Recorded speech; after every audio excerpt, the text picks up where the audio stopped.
I'm working with Chicago Cyclist Network, and man, today we're in location. Guess where we are? We are at Chicago Grit, the Fulton Market location. Okay, this is an experiment, but what's a better place to come to showcase this amazing person, and also what's in the background, which you guys will learn about in a little bit, and learn about him. But I mean, it's a great day. Okay, so we have the train right next to us. So if you hear the train, please, and all the shouting, please forgive us. And it's actually started raining. Finally, after all these days of having the radar says of thunderstorms, it's actually raining today for real, for real. But again, it's the Fulton Market, Chicago Grit, and it's fun. Again, thank you guys for subscribing, supporting the idea, and I'm trying something new today. So again, please forgive me if the sound has a lot of sound in the background, but we're gonna work with it. And the point is to learn about the person we're here today. And again, we met a couple years ago at Cortado.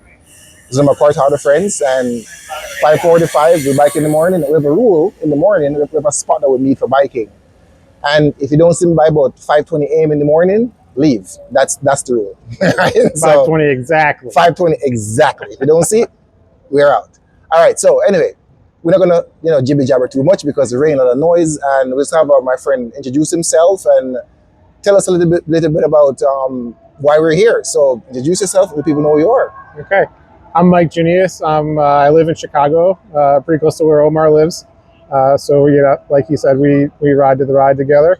I'm a lifetime Chicagoan. Actually, I'm 5th generation Chicagoan. Wow. So both sides of my family have been here since like the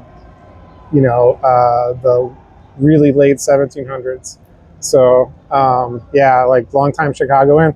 I'm actually the only one left out of my family that lives here. Oh, wow, where's everybody else?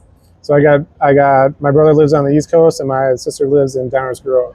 So, but I work for the city, so I got to live in the city.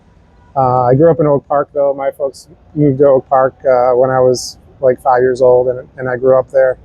And that's kind of where I started my whole cycling career, if you could say that. It's a career, but we're going to leave it for later. We're going to learn about it later. Yep.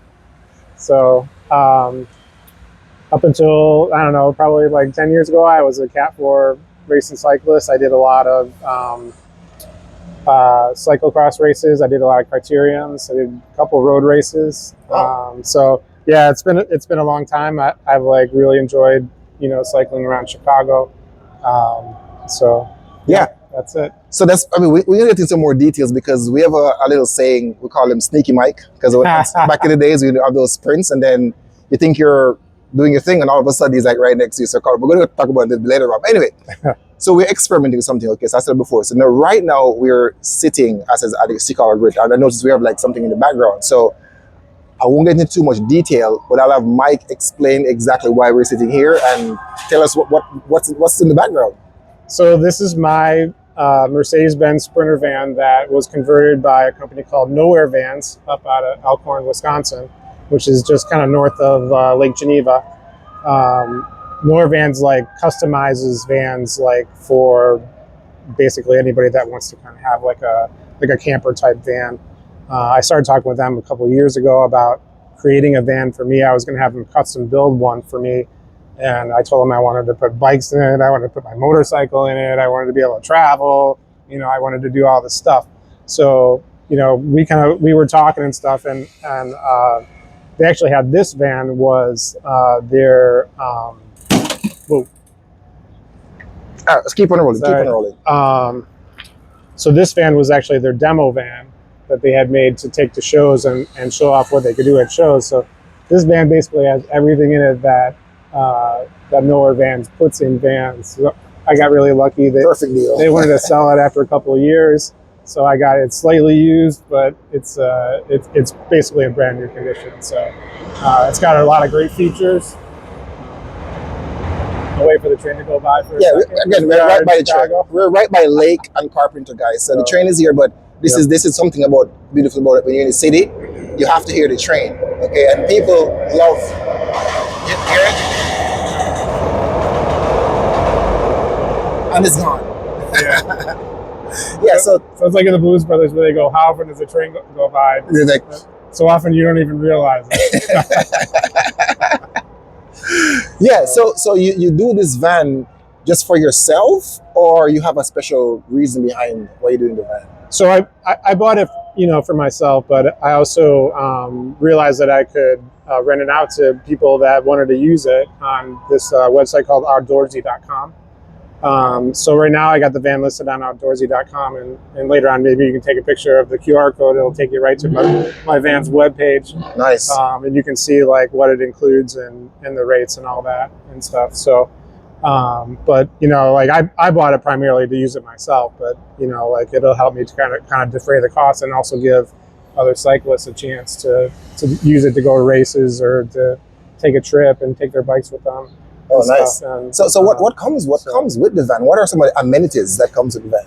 So, well, right now it's raining, so we have an awning that we're sitting underneath. And it was automatic, right? Yeah, it's powered awning, so it goes out. All you do, a lot of this stuff that's in here is you just press a button and it does it automatically.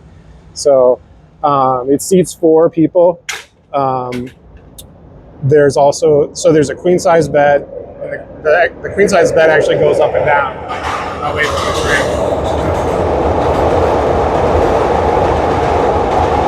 Yeah, it's again, we're in Chicago. Yeah. So the bed goes up and down to give you more or less space in the cargo area, which I have actually 4 of my bikes in it right now, which I can show you a little bit. And then the back seat, you can basically move it all the way forwards and backwards in the van, and then that folds out into being a double bed.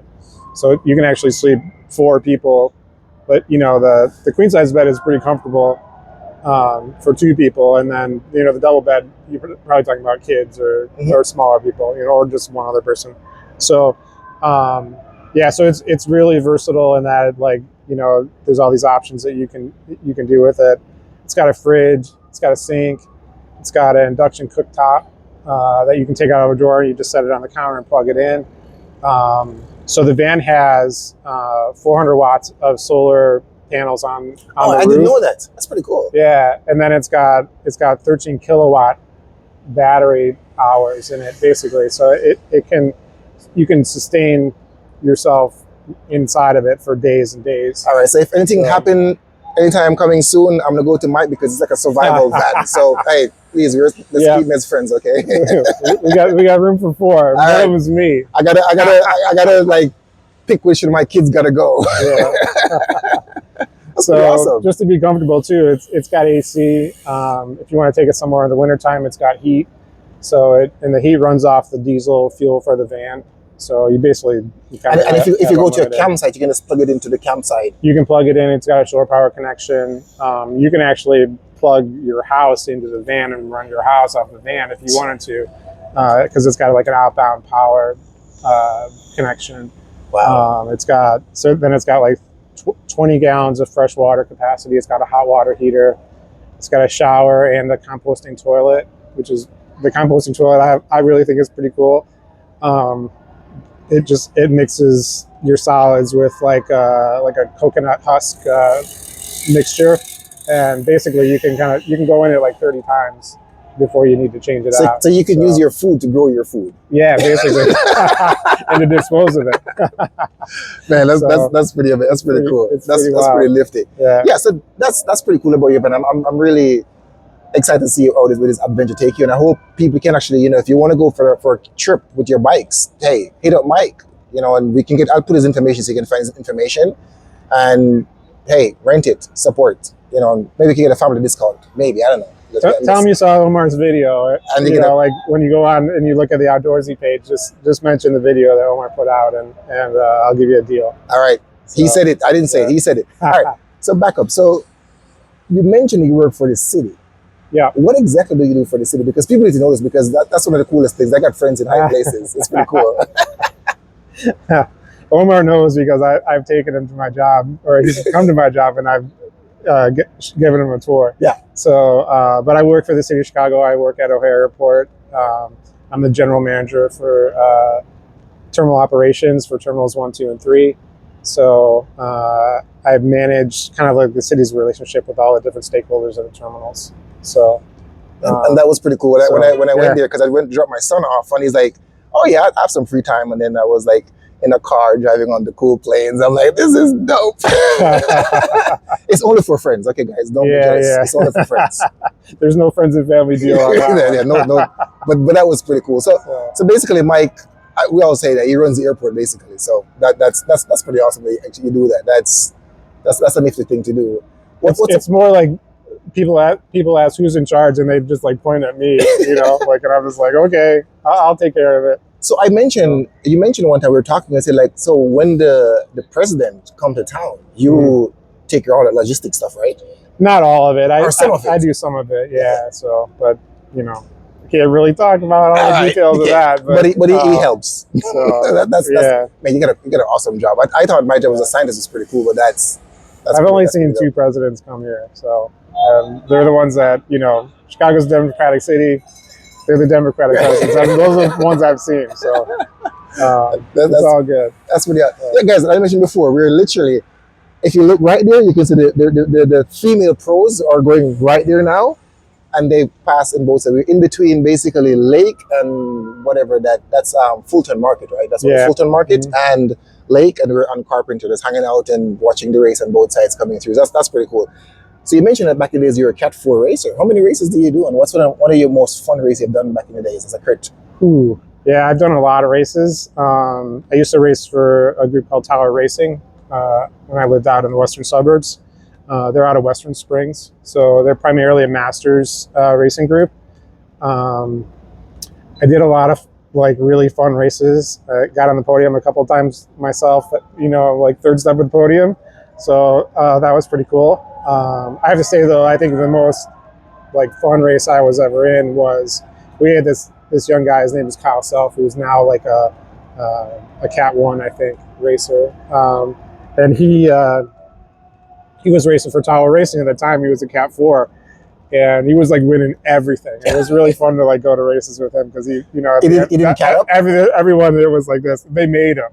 Of course. Like he won the. I think he won the road race Cat 4 and the Criterium Cat 4 state championships in the same year. And immediately after that, they said, "Nope, you gotta go free now.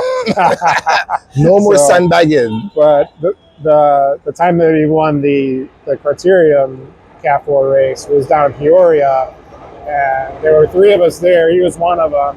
It was super windy. It was a rectangular crit course.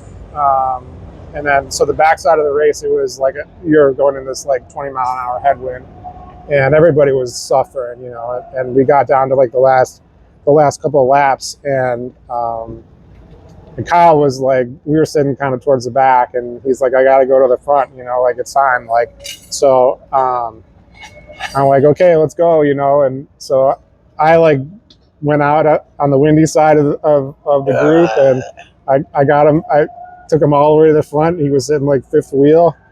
I tried to stay there for the next lap and a half and just kind of give him some shelter and stuff. And basically he took it from there. He won the race. That's awesome. It was pretty cool. That's because of Sneaky Mike. Yeah. Or you could call it Magic Mike if you want to. Whatever. I snuck him all the way to the front of the race, like in the wind. See, so I told you before. That was pretty cool. I'm just learning the story, and I told you, Sneaky Mike. See, I told you. See, yeah. Well, that's one of the beautiful thing about having like cool friends that does all these amazing things, and of all this history. I had no idea that you had all this crit race on your belt, and done all these really fun rides and races back in the days in Tower. Because the first time we talking about Tower, I was thinking, is it Tower? The Tower climb? Is there a bike? Because that's I'm gonna make that climb mine in my Tower jersey.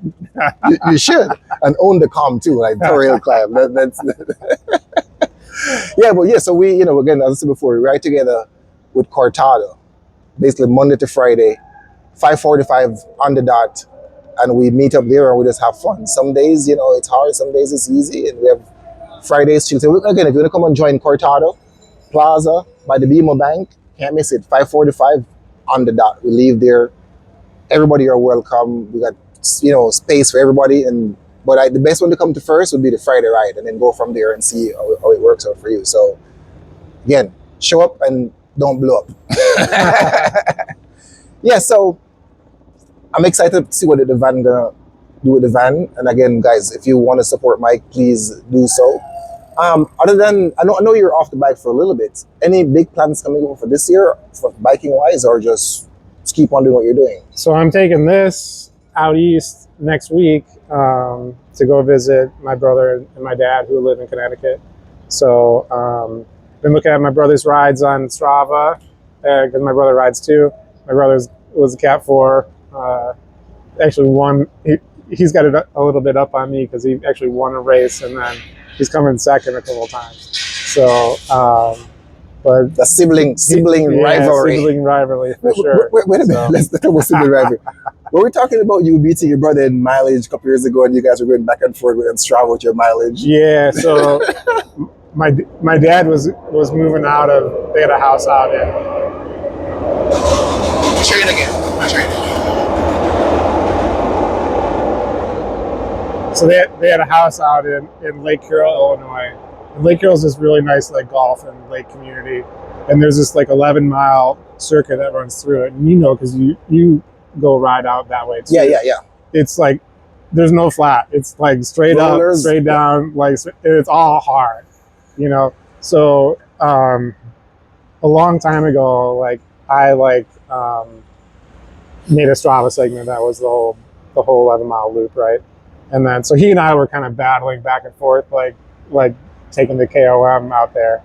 And so my dad was going to move, so we realized it was like our last chance to ride this course, you know. So we decided to ride it together. You know? Who won? So, well, I did, but it was only by like a couple of feet, you know. So, hey, a win is a win. Okay, bro, Yeah. a win is a win. a win is a win. But I like that summer though. I'd been training like just to beat my brother, like. So that was really fun. I got in really good shape that year, and you know, he was having a little trouble keeping up with me. So, but you know, like that's just like my turn to wear the shoe. You know, like it's been the same like the other way around too, where he's just been like Doing it as up there. way beyond where I was at and Yeah, stuff. So, it happens because it's going to come down to just putting in the miles and just have fun. You know, that's basically it. So back then, were you doing like a special training plan back then, or were you just riding? Did anything special? So I think probably the best year that I had on the bike was 2013, and that's when I got on the podium a couple times, and I felt fantastic all year. And basically what led up to that was I rode all winter on the trainer. I was doing like a lot of intensity stuff on the trainer, and then I also did a lot of like core work.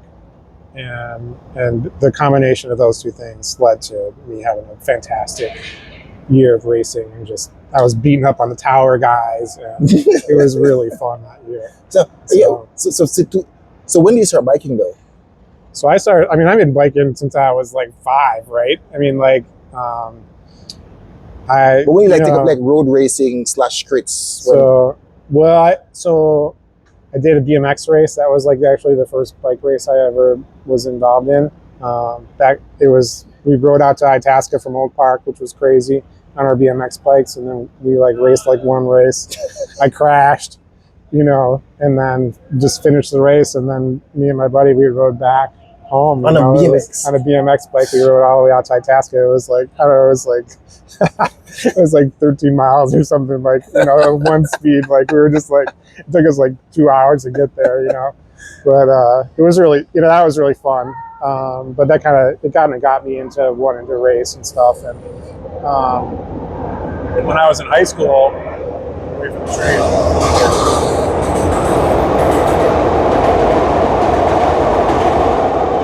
When I was in high school in Oak Park, they had, for a few years, they had Great American Federal Bank put on a criterium that was like around a park in Oak Park.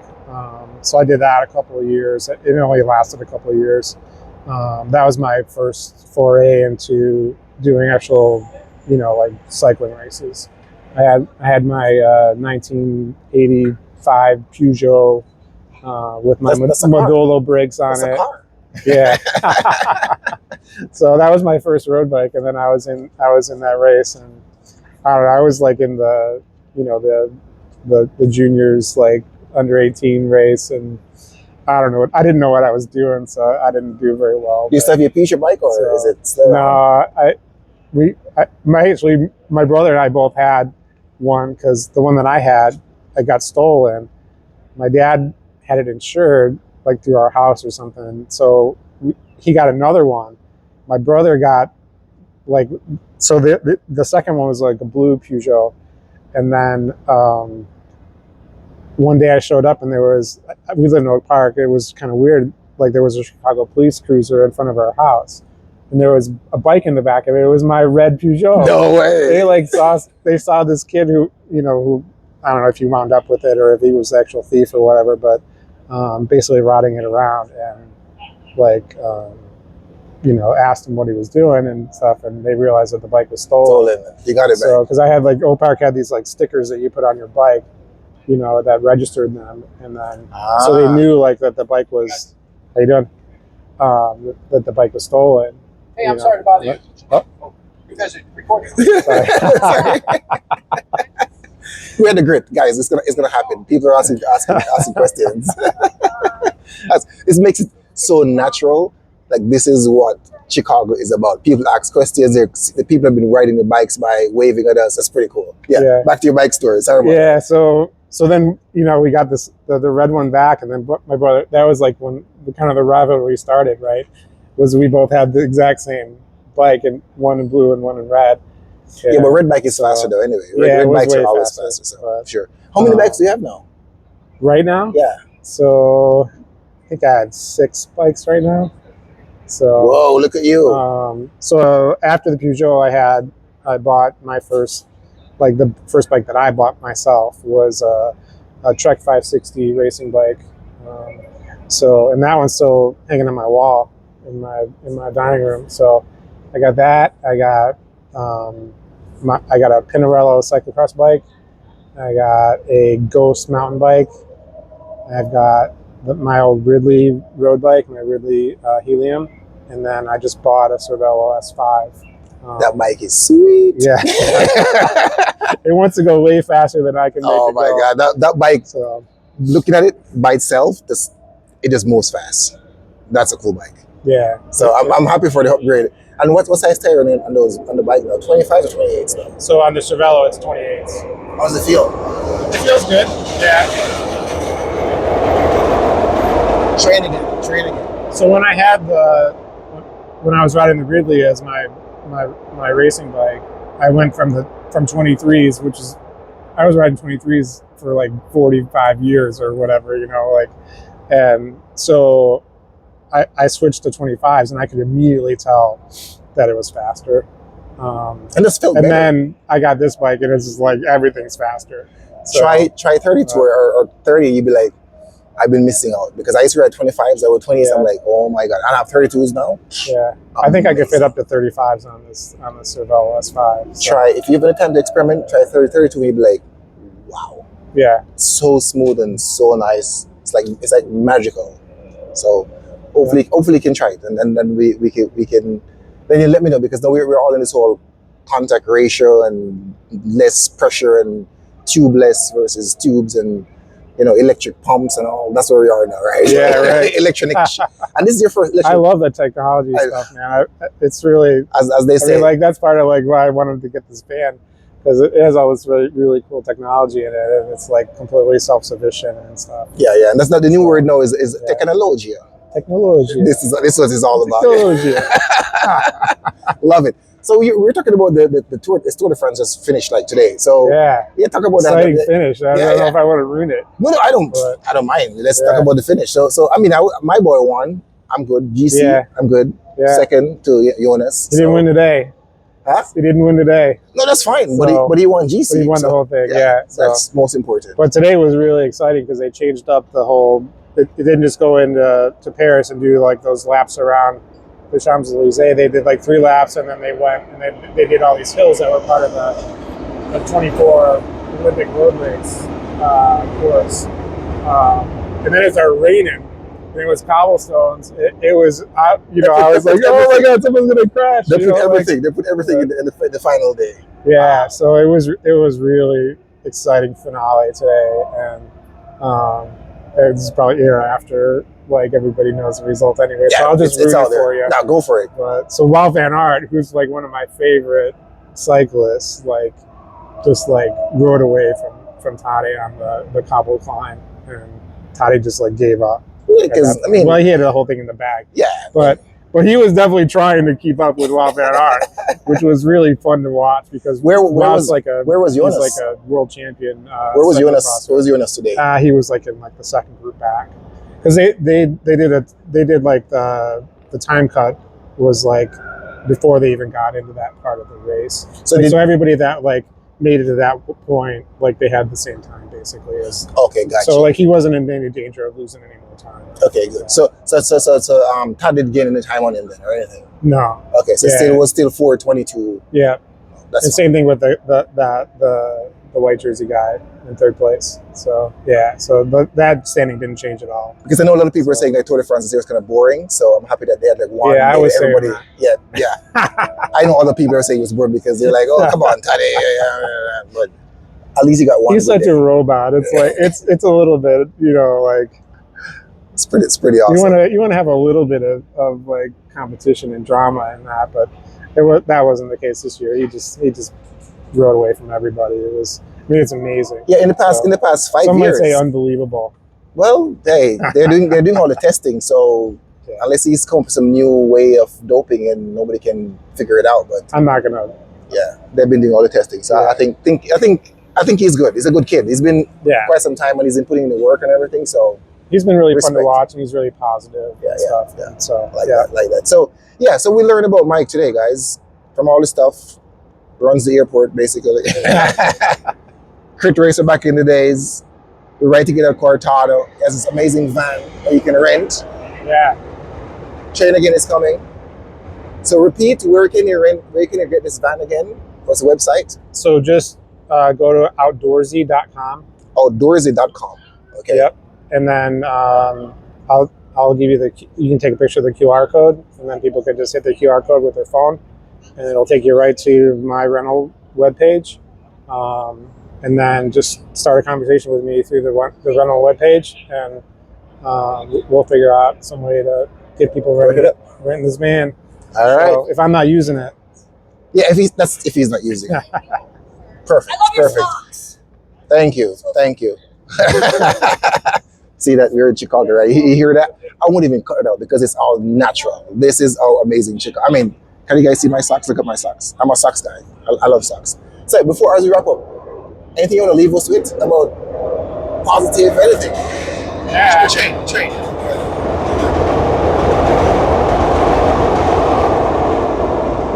That was like my drum roll right there. So, yeah, I mean, I've really always enjoyed cycling. Like I want to, part of this van thing is I want to like give that opportunity to other people to go places and to ride their bikes and stuff. And so it's brought me a lot in my life. So I'm really happy with it. Yeah, and I'm happy for you too because I know you could have done other things, but you came with a van and you've been talking about it and have it. So guys, outdoorsy.com, check it out. Michael, you talk to Mike and go from there. And again, we're at the Chicago Grit. I mean, we're gonna go watch the pros right now. I think the pros are maybe the Cat 4s or 5s are coming up. So we're about to go watch it, and I'm gonna go look at some cool things in the van. Again, thanks you guys for joining, and I hope you guys get a chance to watch this. And this is the real natural. We're in our natural habitat. Okay, race to the left, race to the right. So we're here. As I come to a closing, guys, as I always say, guys, keep the miles and smiles going until we meet again.